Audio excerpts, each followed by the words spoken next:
Bienvenidos al máster en nutrición en la actividad física y en el deporte. En esta parte del máster a lo que nos vamos a dedicar fundamentalmente es a hablar sobre la nutrición en el deporte, en concreto en el tema de ayudas ergogénicas, la mayoría de ellas nutricionales, en el campo del deporte. Mi nombre es Raquel Blasco, soy médico especialista en medicina interna y mi tarea desde hace más de 20 años es trabajar con y para la salud del deportista, de todos los niveles de deporte. Y a lo largo de estos cursos que vamos a impartir, me gustaría hablar fundamentalmente de aquello que puede ayudar al deportista a rendir más sin deterioro de su salud. Vamos a empezar. Realmente, ¿qué importancia puede tener la ayuda ergogénica nutricional en el campo del deporte? Esta es máxima. Realmente, desde siempre, prácticamente, llevamos utilizando la nutrición como apoyo en las personas que realizan una actividad física intensa, sobre todo en el campo del deporte. Pero desde el principio, los propósitos básicos que tenía que cumplir la ayuda ergogénica nutricional en el mundo del deporte era fundamentalmente aportar energía, que no es un propósito pequeño, precisamente, puesto que el conocer en todo momento cuál es la ayuda ergogénica, el sustrato energético que tenemos que utilizar, es una tarea bastante importante. No obstante, y desde hace ya cierto tiempo, se exigen otras propiedades de los alimentos que nos vayan a facilitar otros objetivos, otros propósitos en el campo del mundo del deporte. De manera que exigimos de ellos también que nos garanticen una correcta recuperación, que nos garanticen el que vayan a colaborar correctamente en los procesos regenerativos o en las alteraciones metabólicas que se hayan podido ver alteradas como consecuencia de una actividad física intensa. Realmente, lo que estamos buscando con esto no es ni más ni menos que el utilizar el alimento con otras virtudes que no son las estrictamente nutricionales. Realmente estamos utilizando y haciendo un alimento funcional. Esto es un alimento o un producto dietético adaptado a personas que realizan o que tienen un intenso desgaste muscular. Esto es una ayuda ergogénica nutricional que debemos de tratar de igual manera que la ayuda ergogénica farmacológica, exactamente lo mismo, con lo cual debemos de intentar hacer una prescripción en donde nosotros conozcamos las indicaciones, las contraindicaciones, los efectos secundarios, las interacciones que vayan a tener con otras ayudas ergogénicas, nutricionales o farmacológicas. Puestas las cosas así, no nos queda otra que tener una evidencia fuerte y sólida de que lo que vamos a utilizar sirve para lo que nosotros pensamos que debe de servir. Y ahí es cuando nos encontramos con los primeros problemas. Y es que pese a que ya llevamos más de 2000 años utilizando la ayuda ergogénica nutricional, como nos dijo exactamente nuestro maestro de todos, el profesor Hipócrates, hace más de 2000 años nos dijo que si éramos capaces de ver cómo ejecutaba una actividad física un deportista, nosotros íbamos a conseguir mantenerles fuertes y sanos simplemente quitando algunas cosas de su alimentación y sustituyéndolas por otras. Ese es el principio de la nutrición deportiva. Sin embargo, fijaos bien, que han pasado más de 2000 años y sin embargo todavía no tenemos apenas ensayos clínicos ni documentos de consenso que nos hablen realmente de la unanimidad o no, o de la recomendación o no, o de la controversia o no que puedan existir a propósito de estas ayudas ergogénicas. Y esto es lo que vamos a intentar ver a lo largo de este curso. ¿Por qué?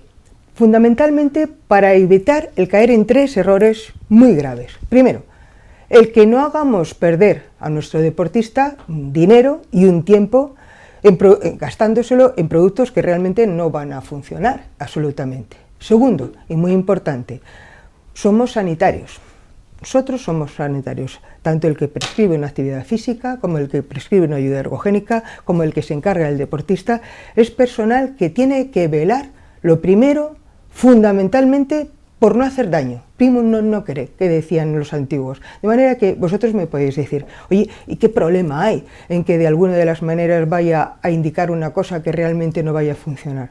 Podemos primero estar indicando una cosa que vaya a hacer peor la salud de ese deportista. Imaginaos que recomendáis hierro a una persona que no lo necesita. le estáis esperando a que funcione el hierro cuando no va a funcionar y además estáis incrementando probablemente el estrés oxidativo que vaya a tener. Estamos haciendo daño. Y además no tenemos que olvidarnos nunca de que hay un riesgo real, aunque pequeño, pero real, de que alguna de las sustancias que hemos prescrito sin la suficiente evidencia científica vayan a estar incluidas dentro de la lista de sustancias prohibidas, de manera que vamos a tener probablemente algún problema con el dopaje. Por todas estas cosas es por lo que vamos a intentar ofrecer la mayor cantidad de información posible desde aquí. Hola, en este tema, en el primer tema, vamos a hablar de los aspectos generales de las ayudas ergogénicas. Realmente, ¿en qué consiste una ayuda ergogénica? Realmente la palabra ergogénesis lo que está significando es que vamos a producir energía a través de ella. Si alguna manipulación que nosotros vayamos a hacer en la dieta o en el entrenamiento o en la farmacocinética de un individuo le va a beneficiar y le va a facilitar el aumentar ese rendimiento deportivo, va a ser una ayuda ergogénica. Si por el contrario lo va a limitar y lo va a disminuir, va a ser una ayuda ergolítica. Pensado que ahora podemos alguna ayuda que podría ser perfectamente ergogénica si nosotros lo aplicamos mal, si lo aplicamos fuera del momento o en una dosis que no se corresponde, en vez de producir energía, le va a enlentecer, le va a entorpecer el entrenamiento, le va a hacer daño y va a rendir menos, con lo cual se va a convertir de ergogénica a ergolítica. Fijaos, por lo tanto, si tiene importancia lo que hagamos que sea siempre bien prescrito. No todas las ayudas ergogénicas son nutricionales, a pesar de que es el principio más importante de este curso que vamos a impartir. Existen ayudas ergogénicas mecánicas que todos vosotros conocéis, una zapatilla deportiva correcta, mallas, cinturones, los propios bañadores de competición que se prohibieron después de las Olimpiadas del 2008, todas ellas facilitan el que el deportista consiga mejor energía, un mayor rendimiento deportivo. También existen ayudas ergogénicas psicológicas, la psicoterapia, desde luego la ayuda del profesional de la psicología apoyando, relajando, cualquiera que sea, sin duda va a mejorar el rendimiento del deportista. Hay ayudas fisiológicas que pueden estar consentidas o no consentidas, que pueden ser legales o no legales, pero que cambian los parámetros fisiológicos del individuo. Vamos a poner, por ejemplo, el dopaje sanguíneo. El dopaje sanguíneo está aumentando la cantidad de glóbulos rojos. Esto le va a aumentar el rendimiento deportivo. Está prohibido. Hace daño a la salud del deportista, pero sin duda le va a mejorar el rendimiento deportivo. Sin embargo, otro mecanismo a través del cual vamos a ser capaces de aumentar nuestra cantidad de glóbulos rojos es entrenando en altura. Sería una ayuda ergogénica fisiológica. Hay ayudas ergogénicas farmacológicas, la N-acetilcisteína. Normalmente es un mucolítico que se utiliza para rebajar la textura, suavizar un poco el espesor de las mucosidades. Sin embargo, es un potente antioxidante que se nos puede convertir en una correctísima ayuda ergogénica. Pero no vamos a hablar de ellas a lo largo de este curso, sino que vamos a hablar fundamentalmente de las ayudas ergogénicas nutricionales. Y como hemos dicho en un apartado anterior, sí que me gusta que sepamos que debemos, a la fuerza, de tener evidencias de que esa ayuda va a funcionar o no va a funcionar. Entonces, ¿dónde debemos de ir a buscar los paneles de experiencia? Los grandes grupos de homologación que nos van a decir si eso ya está probado, si por el contrario tiene efectos que son absolutamente controvertidos y que por lo tanto ni siquiera debemos de perder el tiempo ni el dinero en ponerlos. Realmente existen dos grandes paneles de expertos, que son el panel de la FDA en Europa y el panel de la EFSA, el panel de seguridad, la Autoridad de Seguridad de los Alimentos Europeo, que nos van a dar en todo momento si ese principio activo tiene las dosis que dice que tiene en esa ayuda ergogénica y sobre todo nos va a asegurar las headclines. Quiere decir esto, si eso que dice que tiene y a la dosis que dice que tiene va a funcionar de la manera que dice que va a funcionar.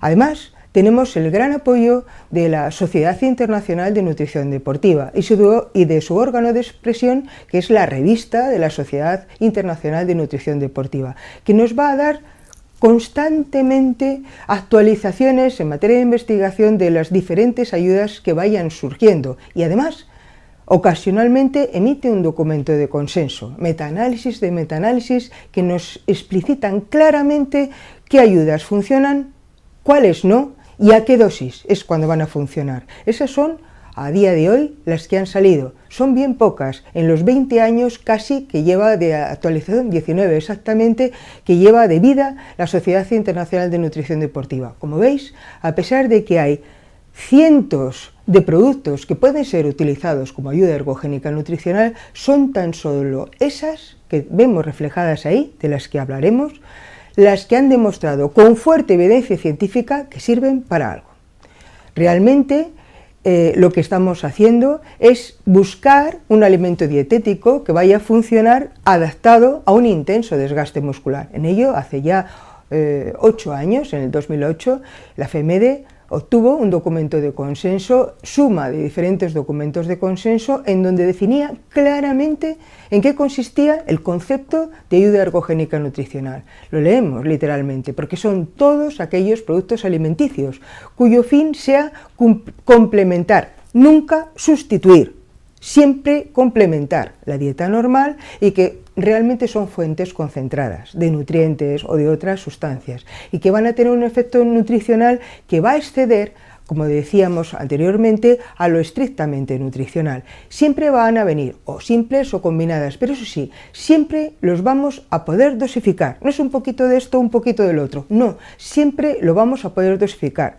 Van a venir en forma de ampollas, de líquidos, de pastillas, de tabletas, de cualquier otro tipo de forma similar farmacológica. Siempre, insisto, lo vamos a poder medir y sin duda vamos a poderlo tomar en forma de pequeñas cantidades unitarias. Tenemos que prescribir una dosis, no un poquito, para ver si funciona de algo.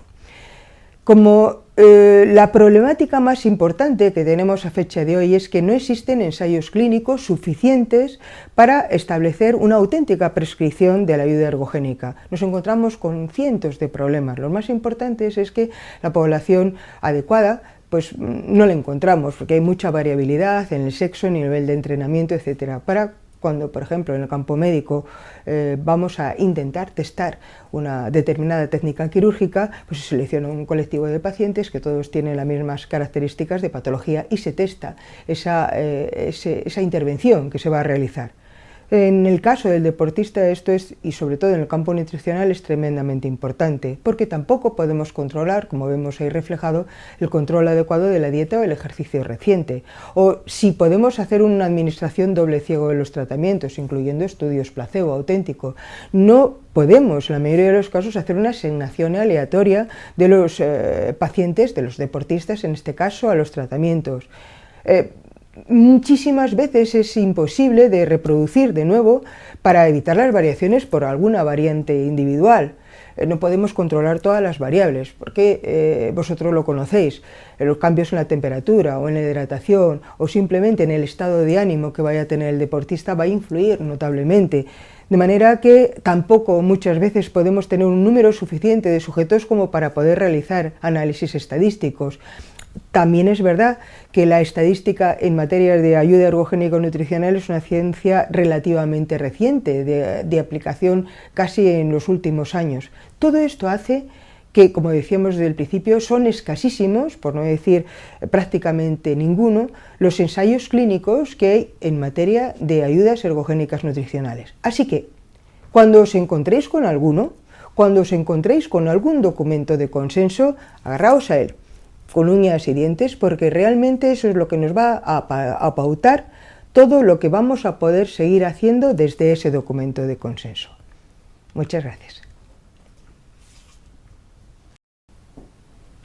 Bueno, pues a lo largo de este tema que vamos a impartir, vamos a hablar, me gustaría llamarlo el arte de la reposición, porque es todo un auténtico arte, el saber en todo momento, a lo largo de una intensidad grande de esfuerzo, cuál es el alimento que vamos a disolver en un agua, en una bebida de reposición, y que va a tener que ir transmitiendo energía al deportista a medida que realiza su actividad física. Vamos a hablar de la reposición de fluidos en la actividad física y en el deporte. Existen numerosísimos factores que van a influenciar la reposición precisamente hidroelectrolítica del deportista que está realizando una intensa actividad física. Estos factores son, lo primero, que el individuo esté entrenado a hidratarse. Todo en esta vida se entrena y la hidratación también. También va a depender muchísimo de la capacidad de vaciamiento digestivo que tenga y también de la composición de la bebida. ¿Por qué decíamos que hay que entrenar a la hidratación? Porque, sin duda, cuando aparece cierto grado de deshidratación, por poco que sea, por escaso que sea, empiezan a acontecer alteraciones importantes dentro de nuestro organismo. Empieza a subir la temperatura corporal, empieza a aumentar la frecuencia cardíaca y baja el gasto cardíaco. Y fijaos bien, ese aumento de la frecuencia cardíaca va a generar un incremento en la percepción de fatiga. Cuando nosotros estamos corriendo y nuestro corazón está a una frecuencia cardíaca superior a esa intensidad de esfuerzo, nos sentimos que vamos peor y la sensación de percepción de fatiga es superior. Bueno, pues esto lo puede producir perfectamente grados muy pequeños de tan solo un 1% de deshidratación. Fijaos, por lo tanto, si es importante, no solamente por eso, sino porque es independiente una vez aparecido, ya va a ser independiente de la modalidad y de la intensidad del esfuerzo. Por lo tanto, ¿cuáles serían los parámetros que más fuertemente se van a ver alterados como consecuencia de la deshidratación? Son numerosísimos y, sobre todo, lo más importante de todo es que aparecen en todos los niveles de intensidad de esfuerzo. Por ejemplo, la fuerza apenas se modifica incluso con grados medianos de deshidratación. Otra cosa similar ocurre con las carreras de sprint, incluso con el tiempo de rendimiento, pero sin embargo, con el tiempo que somos capaces de mantener esa capacidad de resistencia hay una reducción marcadísima, por lo que os estaba comentando hace un momento, por un aumento en la percepción de fatiga. No puedo aguantar durante demasiado tiempo con esa sensación, esa percepción de que estoy mucho más cansado de lo que debería de estar. También aumenta, incluso en el ejercicio submáximo, nuestra frecuencia cardíaca basal, de ahí ese aumento de la percepción de fatiga. El consumo de oxígeno submáximo no tiene cambios. La temperatura corporal, como decíamos antes, aumenta. El lactato aumenta, con ese aumento también de percepción de que la cosa no va bien, de que estoy cansándome más de la cuenta para este rendimiento, para esa velocidad que llevo en la carrera. Con respecto a los parámetros de rendimiento en ejercicio máximo, baja el consumo máximo de oxígeno o el consumo pico de oxígeno. La frecuencia cardíaca, una vez que hemos alcanzado la máxima, ahí no se va a ver modificada, pero la hemos alcanzado precozmente, mucho más antes de lo que hubiéramos previsto en condiciones de hidratación adecuada, y el lactato sigue subiendo, ya no solamente para el ejercicio submáximo, sino también para el ejercicio máximo. Todos estos parámetros son los más importantes que se van a ver afectados con grados mínimos de deshidratación. ¿Y cómo controlamos si estamos hidratados? ¿Cómo controlamos? ¿Cómo nos adiestramos? ¿Cómo vamos a entrenar nuestra hidratación, nuestra capacidad de hidratación? Hay muchas escuelas que abogan porque hay que tener a la sed como señal de que yo tengo sed, bebo. No. La sed es exclusivamente una señal de alerta. Cuando tenemos sensación de sed, normalmente ya tenemos un estado de deshidratación, según la mayoría de los estudios, entre un 1 y un 2%. Y habéis visto, que lo hemos visto anteriormente, que ya con esas cantidades tan escasas de deshidratación empezamos a tener problemas y disminución severa del rendimiento deportivo. De manera que si permitimos que nuestros deportistas tengan una ingesta ad libitum, esto es cuando tengan sed, siempre vamos a hacer un reemplazo incompleto. Sí que es verdad que tampoco deberemos de realizar una hidratación forzada, pero sí intentar establecer que nuestro deportista aprenda a hidratarse, entrene su capacidad de hidratación y aprenda a hacer ese equilibrio tan terrible, tan difícil de conseguir algunas veces entre que consiga una reposición hídrica completa, que le va a conseguir, que le va a permitir alcanzar una mayor velocidad de carrera, sobre todo en la última parte de la competición, y al mismo tiempo que no tenga tanta cantidad de aumento del volumen de fluido que a la fuerza le va a pesar, por así decirlo, le va a entorpecer el vaciamiento gástrico, que le va a obligar a bajar la intensidad del esfuerzo, la velocidad de la carrera, para evitar tener esos trastornos gastrointestinales. De manera que en ese equilibrio tan difícil es donde tenemos que entrenar a nuestro deportista. De hecho, tenemos que ayudarle a que busque el máximo beneficio que le va a condicionar la ingesta de grandes volúmenes de agua, pero que lo vaya intentando evitar todas las desventajas que va a tener esto. Y esto lo vamos a ensayar fundamentalmente durante la temporada de entrenamiento, sobre todo cuando estamos en circunstancias absolutamente adversas, cuando estamos en circunstancias de aclimatación, cuando hay cambios de la temporada deportiva importante, cuando hay cambios climatológicos que nos van a obligar todavía a ser más estrictos en nuestra calidad y capacidad de hidratación. Teniendo en cuenta esto, el segundo elemento que decíamos que importaba mucho, el primero era nuestra capacidad de entrenamiento de la hidratación, el segundo es la capacidad de vaciamiento gástrico. A veces es muy complicado. Fijaos que, por ejemplo, el intentar mantener un balance hídrico es complicado cuando un individuo está sudando mucho más de lo que nosotros somos capaces de vaciar, o ese individuo es capaz de vaciar del contenido gástrico de su aparato digestivo. Que imaginaos que, por ejemplo, una persona está perdiendo 2 litros y medio de sudor a lo largo de 1 hora de trabajo. No podemos ni soñar siquiera que podemos ingerir y absorber 2 litros y medio por hora de esfuerzo. De manera que tenemos que acostumbrar a ir bebiendo en pequeñas cantidades secuenciales mantenidas a lo largo de todo el entrenamiento. Y debemos, por lo tanto, de conocer aquellas bebidas, aquellas soluciones que nos van a facilitar el vaciamiento gástrico. O sea, que son las siguientes, estas son las bases. Tiene que haber cierta cantidad de contenido gástrico cuando empezamos el ejercicio.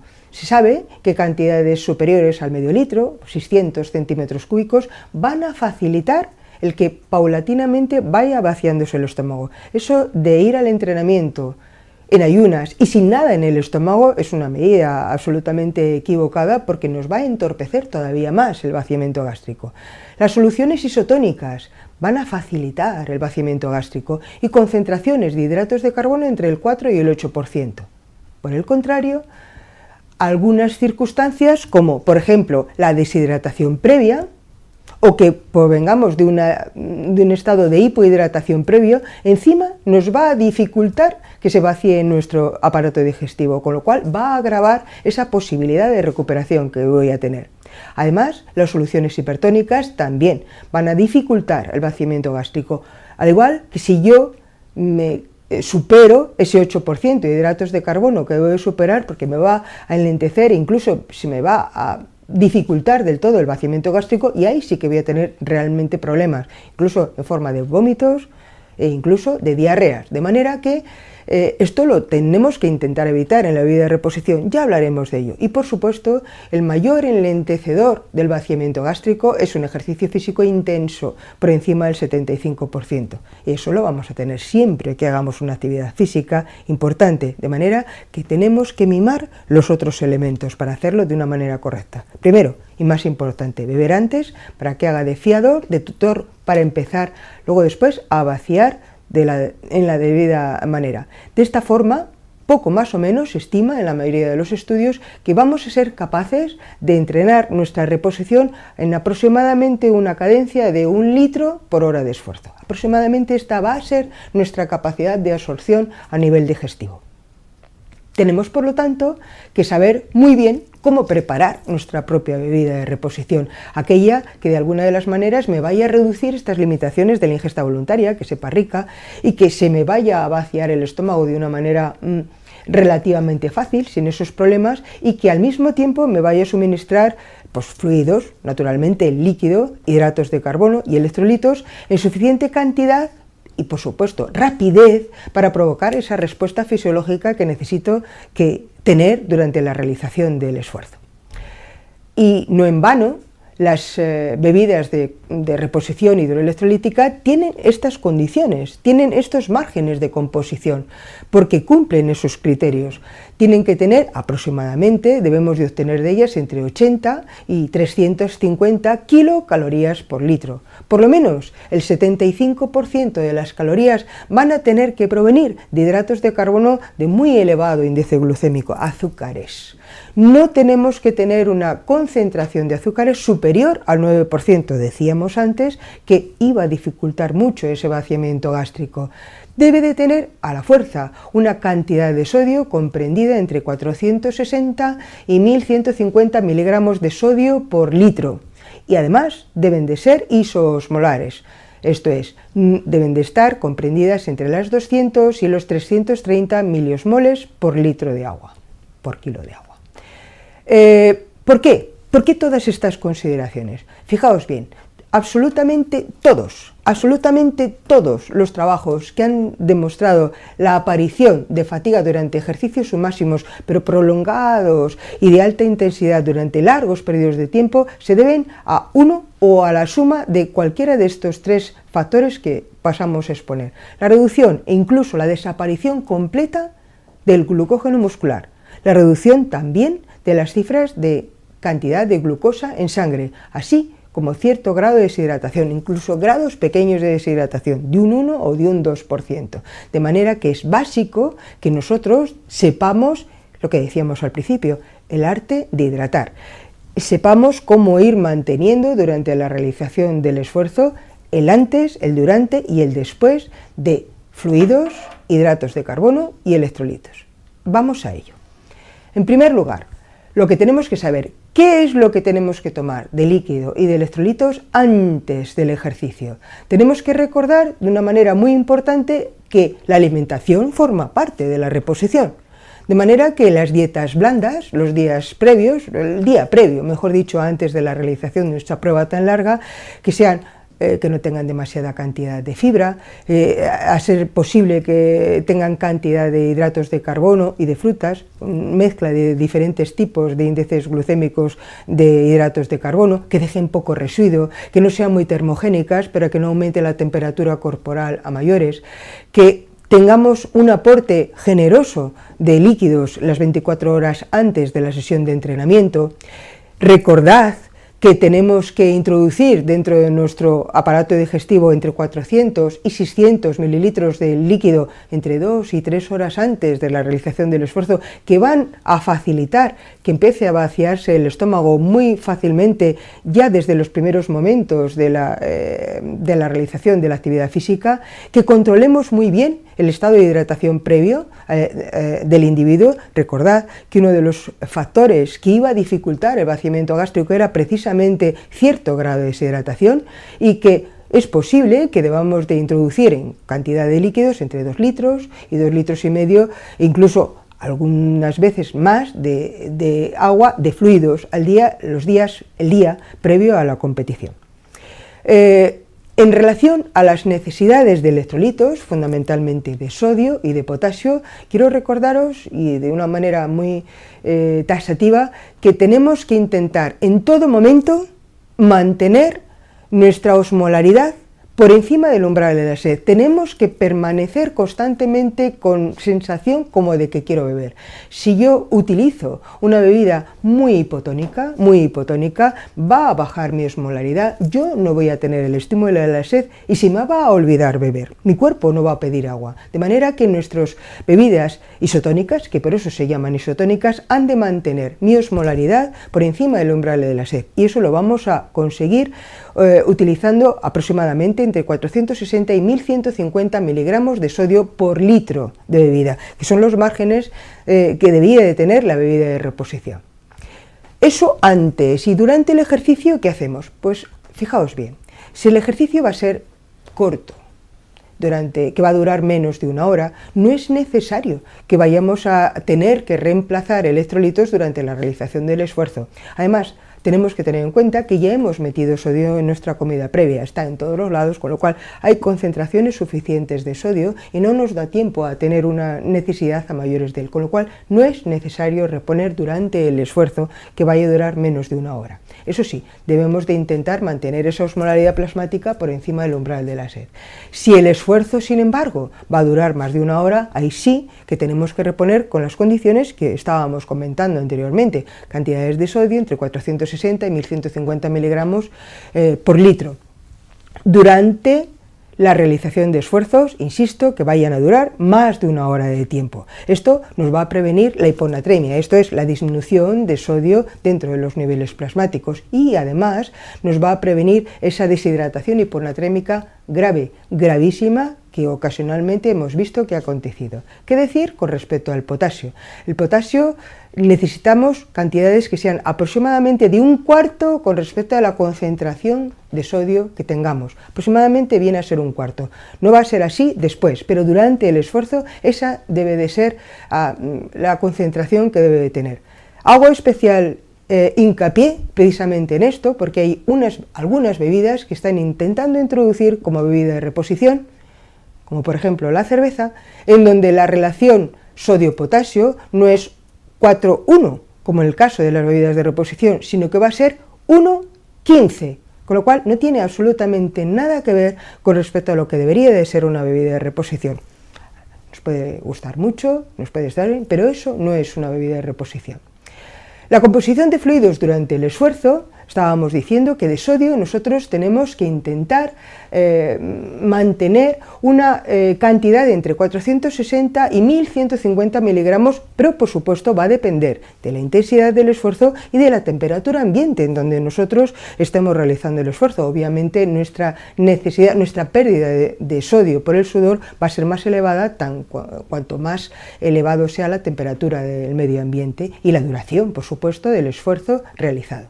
¿Qué decir con respecto a la osmolaridad? La osmolaridad, insistimos, no estamos todo el rato repitiendo lo mismo, debe de estar comprendida entre 200 y 330 milosmoles por litro.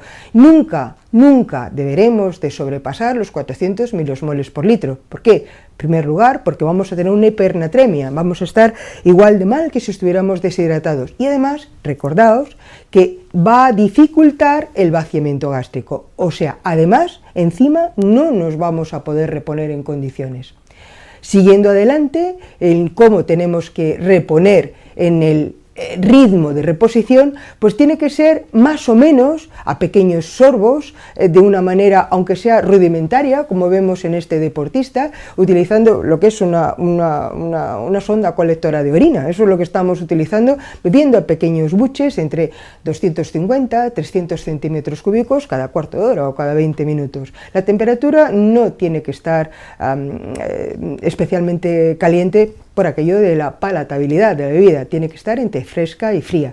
Y el flujo, si hemos intentado entrenar a nuestro deportista, lo vamos a conseguir entre 1 litro y hasta 1,5 litros por hora de esfuerzo. Recordad, es muy importante, tenemos que comenzar cuando empiece el ejercicio, incluso antes de empezar el esfuerzo. Si conseguimos, aunque solo sea una reposición del 80% del sudor que hemos perdido, vamos a tener un incremento muy discreto de la temperatura y de la frecuencia cardíaca y un descenso leve, prácticamente no significativo, del gasto sistólico. Si por el contrario consiguiéramos, fijaos bien, una reposición del 100%, porque lo hemos hecho magníficamente bien, es como si el deportista, pese a que esté entrenando o compitiendo a 29 grados centígrados, está con el mismo rendimiento que como lo podría tener a 22 grados, temperatura ideal. Fijaos si es, por lo tanto, la ayuda ergogénica nutricional por excelencia, el saber hacer una correcta reposición de fluidos a lo largo del entrenamiento y de la competición. ¿Y qué pasa después de haber acabado ese esfuerzo, después de haber acabado mi entrenamiento, mi competición? Hay que reponer. Bueno, pues esa reposición tiene que entrar a formar parte dentro de un plan integral de la alimentación, en donde obviamente tenemos que reponer todo lo que hemos estado perdiendo, sobre todo los electrolitos, especialmente el sodio. Y contad también que no solamente hemos perdido sodio por el sudor, sino que hemos perdido sodio también por nuestra orina y también por la piel y también por las heces. A pesar de que todavía las tengamos en el interior de nuestro cuerpo, a pesar de que todavía no hayamos tenido ninguna deposición ni hayamos tenido pérdidas urinarias, una vez que la orina sale del riñón ya no es nuestra, aunque esté en la vejiga. De manera que hay que contar con ello. Y vamos a seguir perdiendo hasta incluso 2 horas después de haber acabado el esfuerzo. Esto hay que tenerlo muy en cuenta. Así que la reposición hidrosalina siempre tiene que intentar cubrir la totalidad de todas las pérdidas que vayamos a tener. ¿Y cómo lo vamos a hacer? Pues lo vamos a tener que hacer reponiendo el 150 o el 200% del peso perdido. Es una metódica muy adecuada el pesar al deportista antes y después. Y lo que pese de menos, yo lo voy a reponer al 150%. ¿Ha perdido 2 kilos? Pues yo voy a poner entre 3 y 4 litros de bebida de reposición después del esfuerzo. Sobre todo reponer el sodio, porque en el caso de que yo no sea capaz de reducir el sodio, mejor dicho, en el caso de que sea capaz de reducirlo, de ponerlo, voy a evitar que se reduzca la diuresis y voy a facilitar esa rehidratación. Y encima me va a mantener mi osmolaridad y el umbral de sed. Va a facilitar que el deportista siga teniendo sed y siga bebiendo. El sodio, igual que el potasio y el magnesio, podríamos intentarlo reponer también con alimentos sódicos. Y recordadme, y esto es muy importante, que vamos a seguir perdiendo iones y vamos a seguir perdiendo fluidos hasta incluso 2 horas después de haber terminado el esfuerzo. También después del esfuerzo debemos de reponer, por supuesto, la relación de sodio-potasio. Fijaos bien, y esto es muy importante. Las bebidas para deportistas, normalmente en el posesfuerzo inmediato, deben de tener, y esto es muy importante, el doble de concentración de sodio que iban teniendo durante la realización del esfuerzo. Por lo tanto, y al mismo tiempo deberán de tener también ion potasio, que ahora se va a igualar, prácticamente con una proporción de entre 2 y 6 milimoles por litro, va a subir un poquito. En ningún momento dice que debamos de invertir la relación sodio-potasio. Vuelvo a referirme a esa bebida de reposición, que no es ninguna bebida de reposición si no cumple estos criterios. De manera que es importante que conozcamos la secuencia de pérdida para aportar justo lo que vamos a necesitar en cada uno de los momentos. Por último, tenemos que controlar mucho la osmolaridad. Igual que el sodio íbamos aumentando sus necesidades el momento que había acabado el esfuerzo, sin embargo la osmolaridad no. La osmolaridad de la bebida de reposición ha de ser la misma, puede ser la misma, debe de ser la misma durante el esfuerzo y también tras el esfuerzo. Ha de ser la misma, no hay que subirla, no hay que aumentarla en ninguno de los momentos. Muchas gracias. Hola, lo que vamos a intentar desarrollar a lo largo de este tema, de estos 2 temas que van a unir uno a continuación del otro, es el más difícil todavía, el intentar reponer en todo momento la reposición de fluidos en la actividad física y el deporte, pero ahora peor, ahora en situaciones de extremo estrés térmico, eso es, en circunstancias mucho calor o de mucho frío. Realmente los mecanismos que tiene una persona para adaptarse, para controlar su temperatura corporal son magníficos. El hombre es un animal que es homeotérmico y que vive en un rango de temperatura entre los 34 y hasta los 45 grados. Por fuera de estos rangos no hay posibilidades de vida entre los humanos. Sí que es verdad que en muchas de las condiciones deportivas o cuando competimos a temperaturas superiores a 37 grados en seco, o por encima de los 29 grados en húmedo, va paulatinamente aumentando la temperatura corporal porque no podemos excretar esa cantidad de calor que se está produciendo como consecuencia de la actividad física. De manera que ese aumento de calor puede dar alteraciones ligeras dentro de nuestro organismo hasta que se alcanza una temperatura rectal de 31 grados, de 38 grados con 1 aproximadamente, que pueden ser importantísimas entre los 38 y hasta los 39 grados y medio y que son críticos, extremos e incluso mortales por encima de los 39 grados y medio. De hecho, quiero destacar ahora ante vosotros que la causa más común de muerte del deportista, de muerte súbita del deportista no cardiovascular, es el golpe de calor. Se produce precisamente como consecuencia, entre otras cosas, de una actividad física extrema en condiciones de aumento de la temperatura por una serie de condicionantes que vamos a pasar a ver. También en temperaturas extremadamente bajas existen otros condicionantes además de la propia temperatura del aire que pueden modificar nuestro estado de adaptación. Esto es la velocidad del viento, la radiación solar, la humedad, son determinantes importantísimos que hace que la reposición, el intentar que ese deportista mantenga su homeotermia, o sea, mantenga su temperatura más o menos uniforme, sea un auténtico reto para la fisiología de ese deportista. ¿Cuáles son los factores que van a influenciar nuestra capacidad de termorregulación durante la realización de esfuerzo en situaciones extremas? Son fundamentalmente 3. y esto es muy importante. Dos de ellas las podemos condicionar mucho y una de ellas no demasiado. Vamos a verlas. Primero, el estado de aclimatación del individuo. Segundo, su estado de forma física. Tercero, el estado de hidratación del individuo. ¿Qué es la aclimatación? Pues la aclimatación es el conjunto de adaptaciones que una persona tiene que realizar para que le permita tolerar un mayor estrés por calor ambiental. Realmente es una serie de adaptaciones fundamentalmente cardiovasculares que se van a empezar a producir en los primeros días de adaptación al calor. Es una adaptación que se tarda cierto tiempo en producir. Por lo menos, para que sea completa, han de pasar 2 semanas, unos 14 días. Recordemos que es transitoria, una vez que te has adaptado y sales de ese clima, de esa temperatura, en escasamente 3 semanas se van a perder esa aclimatación que todavía has alcanzado. Y por último, y es muy importante, que se tiene que producir siempre de forma activa. Yo debo de entrenar, yo debo de hacer algún tipo de actividad física, lo muy importante, empezando solo desde el 50% de mi consumo de oxígeno pico, para que se produzcan estos fenómenos de aclimatación. ¿En qué van a consistir? Dentro de las características cardiovasculares que los vamos a conseguir muy pronto, en 3-5 días de estar intentando entrenar en esas condiciones climatológicas adversas, paulatinamente va a ir aumentando mi volumen plasmático hasta un 12% y va a ir disminuyendo la vasodilatación cutánea.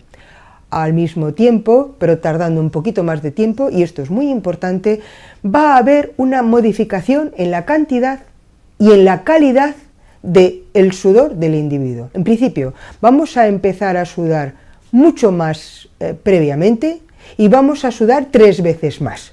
Y además de sudar mucho antes y sudar 3 veces más, además mi sudor va a ser mucho menos concentrado, va a disminuir muchísimo la cantidad de sales minerales que se van a excretar con el sudor, fundamentalmente de cloro y de sodio. ¿Qué es lo que pasa cuando hacemos esta aclimatación, pero en vez de en seco, en húmedo?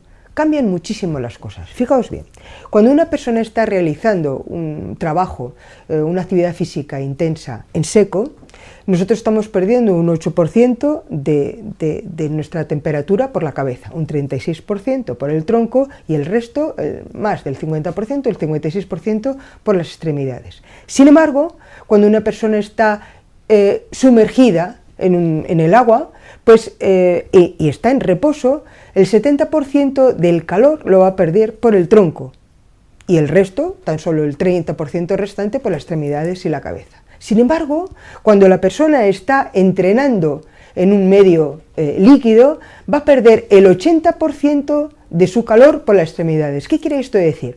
Que si introducimos un entrenamiento en natación realizado en la fase de aclimatación, esta aclimatación va a ser precoz, más duradera y más intensa. Cosa a tener en cuenta en aquellas modalidades deportivas en donde incluye también la fase de natación. Puede ser el caso de los triatletas, que cada vez más se nos van a experiencias deportivas largas y en condiciones climatológicas tremendamente adversas. ¿Qué pasa con nuestros pequeños? Ellos se aclimatan peor que los adultos. ¿Por qué? Primero, en primer lugar, tienen una tasa metabólica basal superior a la del adulto, por lo tanto, van a producir una mayor cantidad de calor a la misma temperatura ambiente. Además, van a ser menos capaces de refrigerarse que el adulto. Fijaos bien, si un individuo adulto es capaz de perder entre 700 y 800 centímetros cúbicos de agua por cada metro cuadrado de superficie corporal y hora, el niño prácticamente pierde la mitad, entre 400 y 500 centímetros cúbicos por metro cuadrado de superficie corporal y hora. Esto hace que se vaya a refrigerar en peor medida, en menor medida que el adulto. Pero es que además, a medida que pierde sudor, el niño, a medida que pierde peso porque pierde agua, esa deshidratación va a influir mucho más en el niño que en el adulto.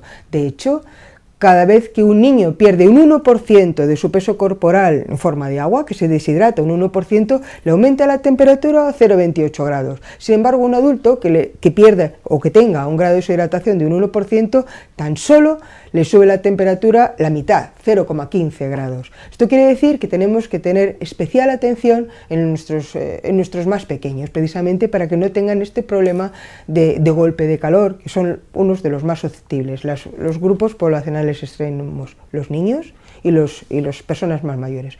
¿Cómo nos vamos a adecuar al frío?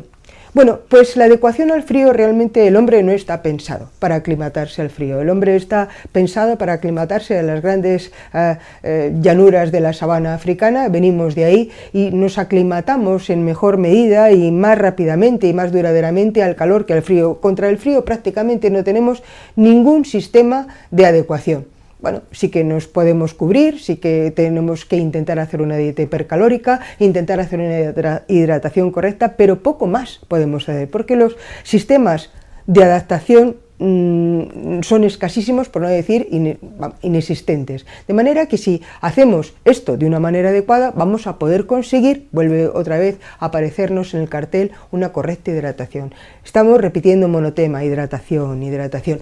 Si conseguimos hacerlo de una manera correcta, vamos a conseguir que no nos baje demasiado nuestro consumo de oxígeno, que no baje tampoco el gasto cardíaco y que por lo tanto nuestra capacidad de trabajo y recuperación siga siendo la misma. Imaginaos que esta capacidad de trabajo y recuperación puede no tener demasiada importancia en un individuo que está corriendo campo a través y está corriendo a 29 grados de temperatura. Pero imaginaos que tengo una dificultad en mi fuerza, en mi velocidad, en mi capacidad de recuperación cuando estoy sometido a una altura de 8.000 metros. Cuando estoy colgado y necesito un ejercicio de extrema atención y encima se pone en juego por una incorrecta adaptación, por una incorrecta hidratación. Fijaos, por lo tanto, si estamos poniendo en juego la salud y muchas veces la vida de nuestros deportistas.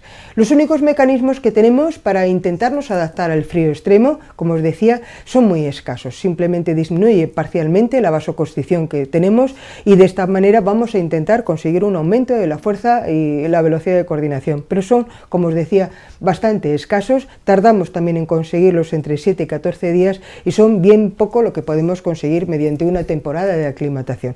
La verdad es que la aclimatación al frío es bastante escasa, es muy dificultosa de realizar. ¿Qué tiene que ver el estado de forma física con el calor? La verdad es que el estado de forma física no es un marcador decisivo para la tolerancia al calor, pero sí que es verdad que es un factor adicional que debemos de tener en cuenta, ¿verdad?, para la tolerancia térmica. Realmente el individuo que esté en mejor estado de forma física se va a aclimatar mejor, habida cuenta que va a poder entrenar mejor para adaptarse al estado de aclimatación, con lo cual, pues bueno, tiene poco que decir, pero sí que tenemos que tenerlo en cuenta. Pasa exactamente lo mismo con respecto al estado de aclimatación y el estado de forma física en temperaturas frías. Ahí en este caso tampoco es un marcador decisivo, sí que es verdad que cuanto más en forma estés, mejor te vas a aclimatar, pero ojo, aquí la aclimatación no se va a dar entrenando, sino todo lo contrario, en reposo, sumergidos a esas temperaturas bajas a donde vamos a estar sometidos. De manera que los nadadores de largas distancias en aguas frías, precisamente su mejoría de la capacidad de aclimatación se produce precisamente estando sumergidos cierta parte del tiempo, intentando aclimatarse a las temperaturas que posteriormente van a tener que soportar durante su travesía.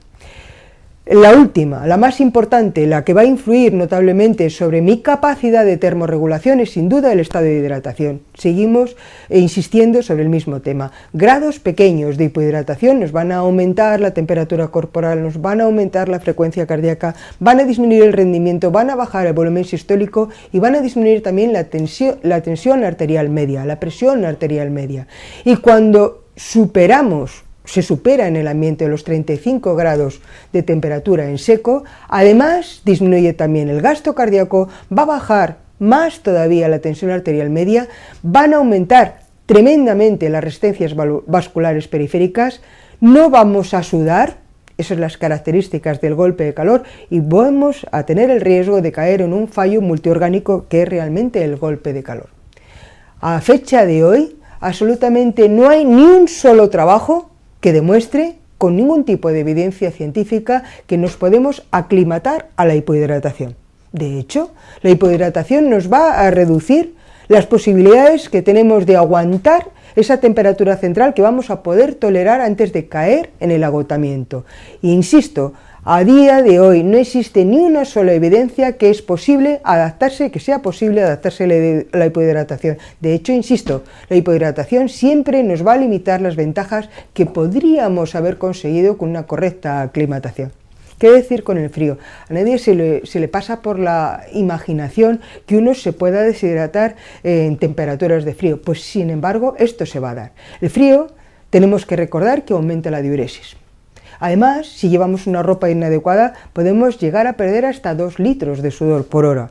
Además, tenemos que tener en cuenta que aumentan las pérdidas por la respiración. Puede que haya una diferencia térmica entre el aire inhalado y el aire exhalado de más de 50 grados. Imaginaos que estamos nosotros a temperaturas de menos 20 grados y nuestra temperatura interior son 37 grados, de manera que hay 57 grados de diferencia, estamos perdiendo aire por la respiración, cosa que no pasaría en circunstancias de aumento de la temperatura. Esto es todo lo que os tenía que comentar. Muchas gracias.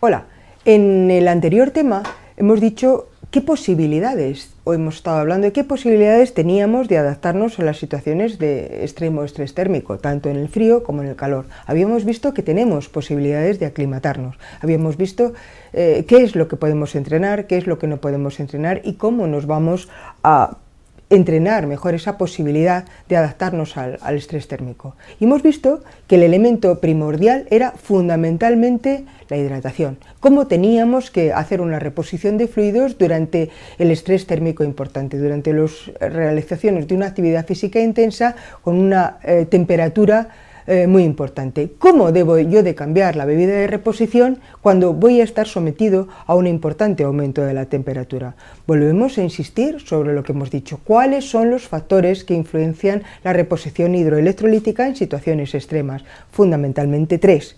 Que tenga entrenada mi capacidad de hidratación, que sepa cuáles son los elementos que van a modificar mi vaciamiento digestivo y cuáles son las características que tiene que tener mi bebida de reposición, cuál es la composición de la bebida de reposición.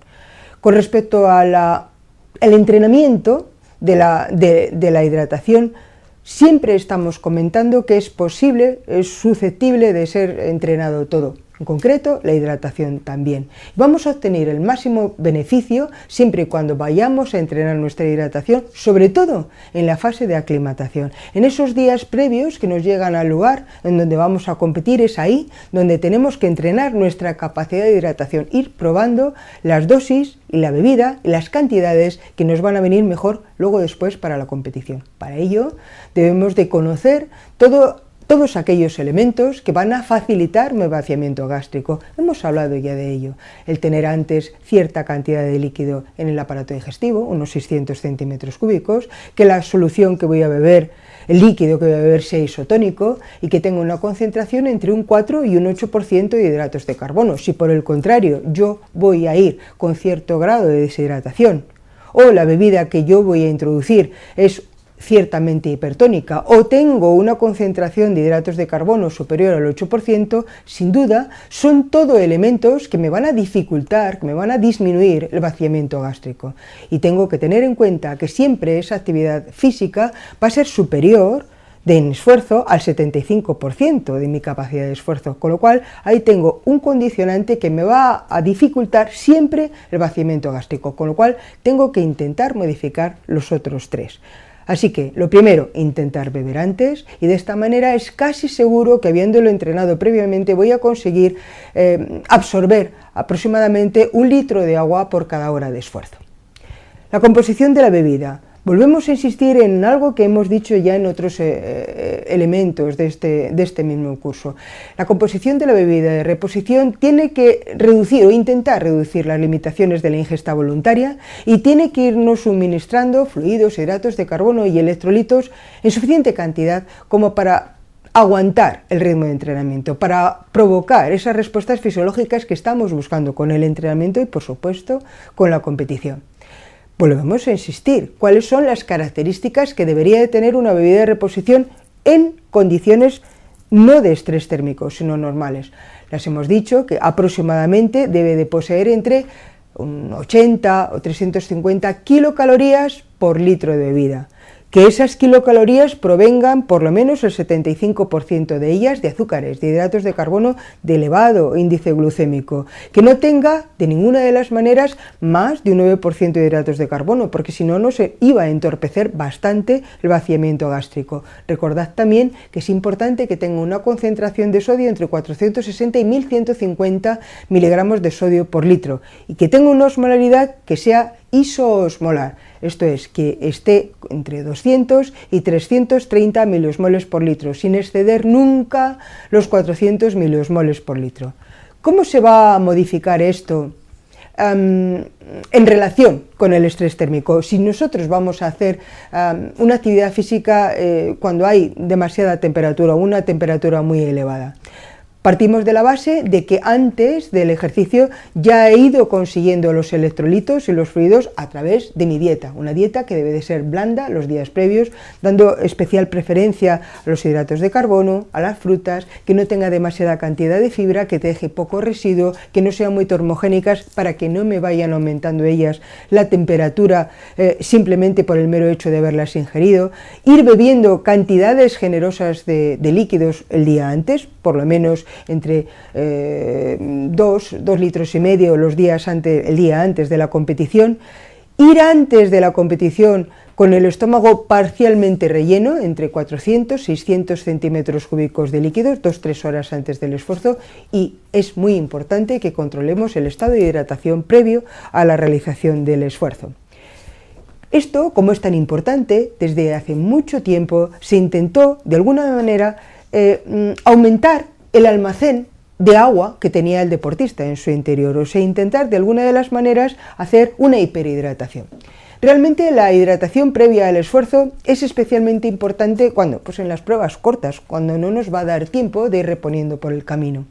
Pero, por lo tanto, se llegaron a pensar auténticas estrategias de pensar cómo puedo yo replecionar de agua al deportista. Se pensó que simplemente con agua, haciéndole beber mucha mayor cantidad, eso era absolutamente ineficaz. El intentarle replecionar con bebidas que fueran muy ricas en sodio, aparte de las molestias intestinales tremendas que tenían, provocaba un estado nauseoso que al vomitar e incluso al tener diarrea agravaban el estado de deshidratación previo que podía tener. Y por último, la más peligrosa de todas las estrategias, se intentó con un éxito muy malo, o sea, con nulo éxito, el hiperhidratar con glicerol. El glicerol iba a atrapar agua, pero no iba a atrapar agua que fuera luego después a poder darlo a los tejidos, y hacía graves problemas, fundamentalmente una hiponatremia dilucional que llevaba incluso al edema cerebral y a la muerte de algunos de los deportistas. De manera que la única estrategia que podemos hacer con seguridad de que nos va a servir realmente para algo es una euhidratación, o sea, un correcto estado de hidratación previo a la realización del esfuerzo y durante la realización del esfuerzo. De manera que esto hace que la hiperhidratación antes del ejercicio sea absolutamente ineficaz y no vale absolutamente para nada, y menos con esas medidas tan agresivas y tan poco eficaces y tan peligrosas como son sobre todo las de hiperhidratación con sodio y con glicerol. Teniendo en cuenta además que, resumidas cuentas, lo que debemos de intentar hacer es que la hidratación previa al esfuerzo va a ser de la máxima importancia en las pruebas cortas, en donde realmente no vamos a tener tiempo para ir reponiendo por el camino. Que si somos capaces de mantener un correcto estado de hidratación previo, vamos a mejorar, no van a ser necesarias medidas de hiperhidratación, no las necesitamos. Que además esas medidas de hiperhidratación con sodio y glicerol encima tienen multitud de efectos secundarios y están absolutamente contraindicados, y debemos de hacer especial hincapié en que la práctica de beber en las horas previas a la realización del esfuerzo es la única que ha resultado eficaz para asegurar la correcta hidratación o hidratación antes de la realización del esfuerzo. ¿Qué pasa cuando vamos a realizar un esfuerzo en situaciones de estrés térmico con respecto a los hidratos de carbono? Pues que el ejercicio físico realizado a elevadas temperaturas incrementa, fijaos bien, hasta en un 76% de las necesidades de hidratos de carbono, y esto lo tenemos que tener en cuenta para suministrarlo a mayores en la bebida de reposición. Al mismo tiempo, si nosotros queremos poner tal cantidad de hidratos de carbono, que será objeto de otro de los temas que vayamos a dar, es que normalmente, si vamos a querer reponer aproximadamente entre 60 a unos 60 gramos de hidratos de carbono por hora de esfuerzo, deberíamos de beber en torno a unos 750 centímetros cúbicos. Sin embargo, si necesitamos la cantidad de 100 gramos de glucosa por hora, nos vamos a tener que ir a 1 litro de agua, o incluso más, 1 litro de agua por hora, y eso hace que se nos vaya a disparar el volumen. De manera que la solución la tenemos añadiendo sodio, que va a facilitar la absorción de los hidratos de carbono y utilizando diferentes hidratos de carbono de los que hablaremos en otro tema, que no es de ahora, pero que vayamos viendo de que por ahí va a ir la estrategia de suplementación para intentar no tener tanta cantidad de agua para disolver esas enormes necesidades que tenemos de hidratos de carbono durante la realización del esfuerzo en aumento de temperatura. ¿De qué nos van a valer estos hidratos de carbono? Pues fundamentalmente debemos de obtener entre un 60 y 70 gramos por litro, o sea, ese 6-7%.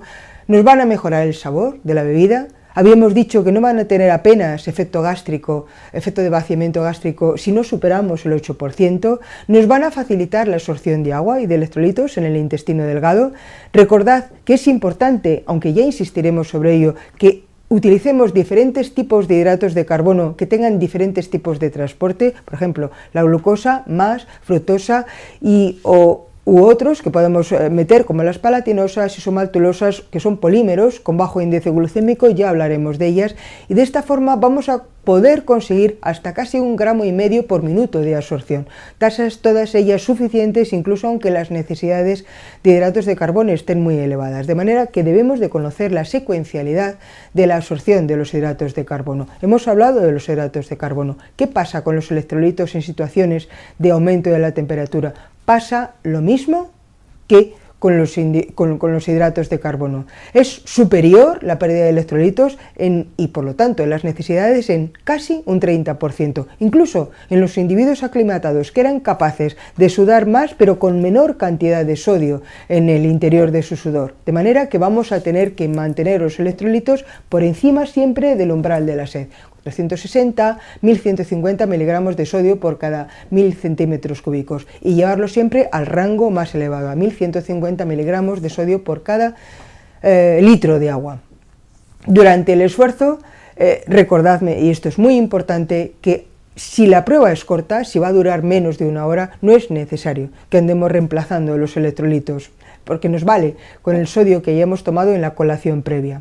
Eso sí, recordadme siempre que en el momento que vayamos a tener un aumento de la temperatura, la necesidad de electrolitos es casi un 30% más alta que en las situaciones térmicas adecuadas y que tenemos otra vez que insistir en mantener la osmolaridad plasmática por encima del umbral de la sed. Conseguimos esto con un sodio de aproximadamente en el rango más alto, 1150 miligramos por litro. Esto es lo mínimo que tenemos que meter en la bebida de reposición, y de potasio entre 120 y 225 mililitros por kilo. Estas cantidades son bastante más elevadas que las bebidas comerciales al uso. De manera que si vamos a hacer esfuerzo durante largos periodos de tiempo y existe un aumento de la temperatura, no nos valdrán las bebidas preparadas ya al uso comerciales. Las tendremos que preparar nosotros mismos para adecuarlas precisamente a este aumento de las necesidades que vamos a tener.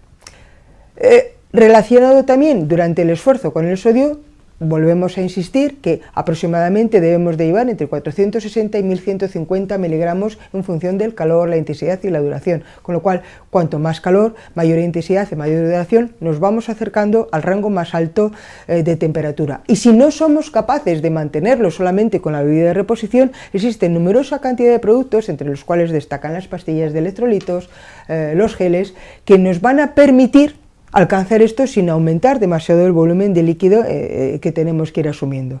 La osmolaridad, insistimos, tiene que estar siempre isosmolar, entre 200 y 330 miliosmoles por litro de agua, sin sobrepasar nunca los 400 miliosmoles por kilo o por litro de agua. Ritmo de reposición un poco más elevado que cuando decíamos en condiciones normales. Vamos a intentar beber a pequeños buches entre 250 y 300 centímetros cúbicos cada 15 o 20 minutos. Y cuanto más mejor, hasta alcanzar por lo menos litro y medio o litro 250 por cada hora de esfuerzo. Recordad que es importante que la bebida esté a una temperatura fresca, fría, y que debemos de comenzar a beber antes incluso de comenzar el esfuerzo, pero desde luego cuando ha comenzado el esfuerzo. No hay que dejar que de alguna manera tengamos cierto grado de deshidratación. Si conseguimos reponer en torno a un 80% de lo que hemos perdido, vamos a tener un incremento muy discreto de la temperatura, de la frecuencia cardíaca, y vamos prácticamente a rendir lo mismo que si estuviéramos en situación completamente normal en cuanto a la temperatura. Pero si somos capaces, porque hemos entrenado previamente la hidratación de una manera correcta, de reponer el 100% de nuestras pérdidas por sudor y por heces y por orina, vamos a conseguir el mismo rendimiento que si lo estuviéramos realizando en condiciones térmicas adecuadas, a unos 22 grados de temperatura. ¿Qué pasa con nuestros más pequeños? Pues los niños realmente tienen una ingesta voluntaria bastante más alta que la de los adultos. Eso sí, la bebida les tiene que saber rica, de manera que tenemos que esforzarnos en que tenga una palatabilidad adecuada, le tenemos que animar a que beba, y la cantidad de líquido que debe beber tiene que ser aproximadamente 1,8-2 mililitros por kilogramo de peso cada cuarto de hora aproximadamente. Pero eso sí, la composición ha de ser la misma, exactamente la misma, de hidratos de carbono, de sodio, de potasio y de osmolaridad que van a tener la de los individuos adultos. Recordad una cosa que también es muy importante: debemos de tener cuenta de que ha de haber una ingesta un poquito más elevada en los niños que están ya aclimatados o en los niños que provienen de países cálidos, porque puede que tengan cierto grado de hipohidratación crónica. Así que hay que hacer especialmente hincapié o bien en los primeros momentos del calor, que todavía no estamos aclimatados, o bien en niños que proceden de unos climas especialmente cálidos, porque pueden tener cierto grado de hipohidratación. ¿Qué hacer después del esfuerzo en situaciones climatológicas muy adversas? Recordad que tiene que formar parte de un plan integral de la alimentación, que tenemos que reponer absolutamente todo lo que hemos perdido, que hay que contar también las pérdidas basales, no solamente de sudor, sino también las urinarias, las digestivas y las cutáneas, y que estas van a permanecer hasta por lo menos 2 horas después de haber acabado el esfuerzo. Y por lo tanto, esa reposición hidroelectrolítica debe de cubrir la totalidad de las pérdidas. ¿Cómo lo vamos a conseguir? Pues intentando reponer entre el 150 y el 200% de todo el peso perdido. Recordad, es muy importante que repongamos el sodio. El sodio va a ser capaz, en el caso de que seamos capaces de reponerlo, de reducir la diuresis, con lo cual es un grado menos de deshidratación que vamos a tener, y encima nos va a facilitar la rehidratación porque nos va a mantener el nivel de osmolaridad y nos va a mantener la sed del deportista, con lo cual mantener siempre unos niveles adecuados de sodio, como hemos comentado, de las características que tenía que tener. El sodio, igual que el potasio y el magnesio, lo vamos a poder reponer con alimentos sólidos también. Y recordad que vamos a seguir perdiendo electrolitos hasta incluso 2 horas después de haber finalizado el esfuerzo. Con respecto a las cantidades de sodio con las que tenemos que reponer, son justamente el doble de lo que debía de contener la bebida de reposición durante la realización del esfuerzo, y asimismo debemos de aportar ion potasio en un rango un poquitín más alto que durante el esfuerzo, entre 2-6 milimoles por litro. Por último, y hablando con respecto a la osmolaridad que tiene que tener la bebida de reposición, al contrario de lo que sucede con el sodio, que tenemos que prácticamente duplicar la cantidad de sodio con respecto a la osmolaridad, esto no va a tener que ser así. Va a tener que ser exactamente la misma que durante el esfuerzo, incluso en circunstancias de extremo estrés térmico. Esto es todo lo que os tenía que comentar. Muchas gracias.